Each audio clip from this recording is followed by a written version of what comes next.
கட்சியில் இன்னும் ஒரு 10 நாட்களுக்குள்ள அத்தனை மாநிலங்களிலும் புதிய மாநில தலைவர்கள் தேர்ந்தெடுக்கப்படுவார்கள்.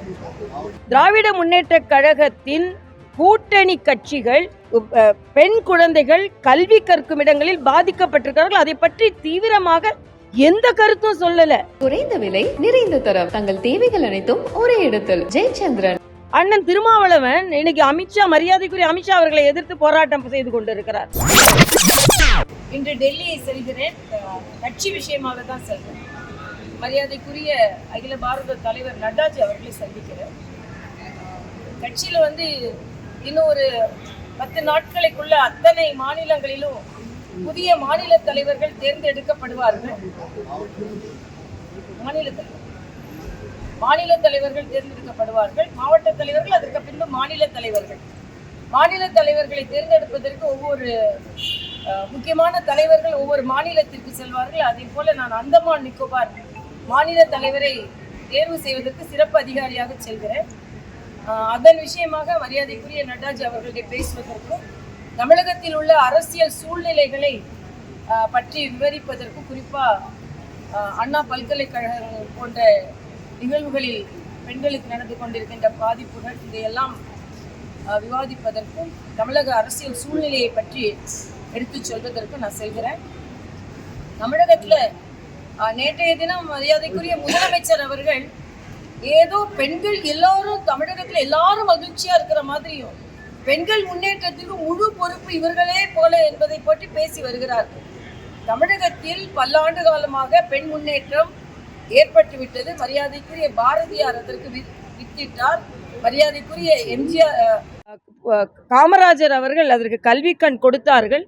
எல்லாம் இருக்கட்டும், ஆனால் லட்சாதிபதியாக பெண்களை ஆக்கி கொண்டிருக்கிறோம். பாரதிய ஜனதா கட்சி ஆட்சி செய்கின்ற மாநிலத்தில் மகாராஷ்டிராவில் பார்த்தீங்கன்னா லாக்பதி அப்படின்னு ஒரு திட்டம் கொண்டு வந்து அவர்களை லட்சாதிபதி ஆகி கொண்டிருக்கிறோம். ஆனால் இங்கே டாஸ்மாக் கொண்டு வந்து அனைத்து மகளிரும் கண்ணீர் விட்டு கொண்டிருக்கிறார்கள். டாஸ்மாகை மூடுவேன் என்று சொல்லிவிட்டு தான் இவர்கள் ஆட்சிக்கு வந்தார்கள். எந்த வாக்குறுதியும் சரியாக நிறைவேற்றவில்லை. ஆனால் விளம்பரம் மட்டும் சொல்லி கொண்டிருக்கிறார்கள்.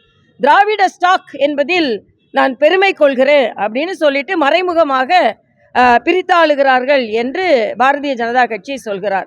ஆனால் பெண்கள் இவர்கள் வீட்டுக்குள்ளே இருக்கணும்னு நினைக்கிறாங்க அப்படின்னு நினைக்கிறார். இந்த ஆட்சியில் தான், பாரதிய ஜனதா கட்சி ஆட்சியில் தான் இராணுவ அமைச்சர், நிதி அமைச்சர், வெளியுறவுத்துறை அமைச்சர் எல்லாமே பெண்கள். ஏன் மாநில தலைவராக நான் பெண் இருந்தேன், அவங்க கட்சியில் ஒரு மாநில தலைவராக பெண் இருக்க வச்சுருக்காங்களா? ஆக இது மாதிரி பேசிக்கொண்டே இருப்பதில் பலன் இல்லை. மரியாதைக்குரிய அண்ணன் ஸ்டாலின் அவர்கள் மக்கள் நன்றாக இன்று புரிந்து வைத்திருக்கிறார்கள். தமிழகத்தில் பெண்களுக்கு பாதுகாப்பில்லை. கீதா ஜீவன் போன்றவர்களும் திருப்பி சொல்கிறாங்க. ஆனால் நீங்கள் பார்த்தீங்கன்னா நீதிமன்றம் தலையிட வேண்டி இருக்கிறது. இதற்கு முன்னால் ஒரு வழக்கிலும், அண்ணா நகர் வழக்கிலும் அப்படிதான்.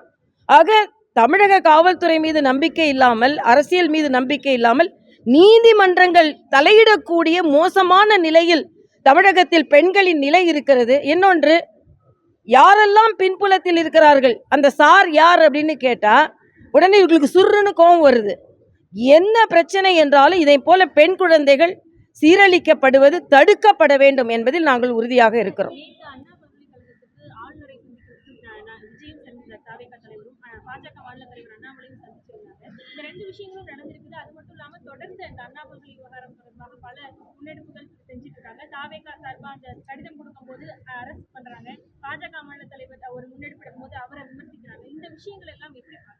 இல்லை, அதாவது தமிழகத்தில் ஒரு மிகவும் கவலை அளிக்கக்கூடிய ஒன்று என்ன என்றால், திராவிட முன்னேற்ற கழகத்தின் கூட்டணி கட்சிகள் பெண் குழந்தைகள் கல்வி கற்கும் இடங்களில் பாதிக்கப்பட்டிருக்கிறார்கள். அதை பற்றி தீவிரமாக எந்த கருத்தும் சொல்லலை. அண்ணன் திருமாவளவன் இன்னைக்கு அமித்ஷா, மரியாதைக்குரிய அமித்ஷா அவர்களை எதிர்த்து போராட்டம் செய்து கொண்டிருக்கிறார். அது அன்னைக்கே முடிஞ்சு போச்சு கதை. ஆனால் இன்னைக்கு நீங்கள் பார்த்தீங்கன்னா மரியாதைக்குரிய அம்பேத்கர் அவர்களுக்கு எவ்வளவு பெருமை சேர்த்திருக்கிறோம், காங்கிரஸ் எவ்வளவு சிறுமைப்படுத்தியது என்பதை மறுபடியும் சொல்லிக் கொண்டிருக்கிறோம்.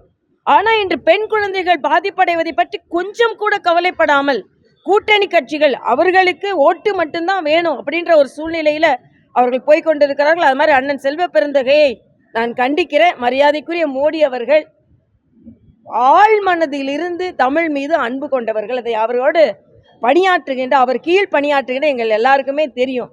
ஆனா தமிழை பற்றி சொன்னால் கூட அது நாடகம் என்று சொல்லும் அளவிற்கு தரம் தாழ்ந்து போய்விட்டீர்களே என்பதுதான் கவலை. அதே மாதிரி என்ன கீறல் விழுந்த ரெக்கார்டு மாதிரி அண்ணன் ஸ்டாலின், மத்திய அரசு இப்ப இன்னைக்கு தங்கம் தென்னரசு போய் நிதி அமைச்சரை பார்க்கறாங்க, நன்றி சொல்றாங்க.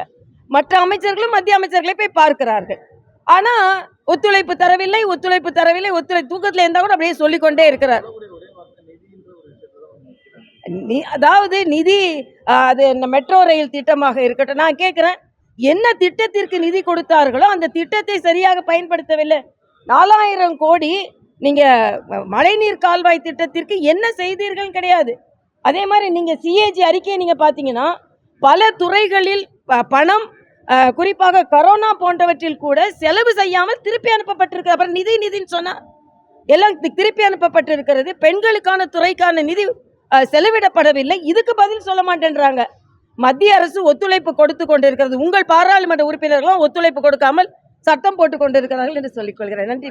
குறைந்த விலை, நிறைந்த தரம், தங்கள் தேவைகள் அனைத்தும் ஒரே இடத்தில். ஜெயச்சந்திரன்.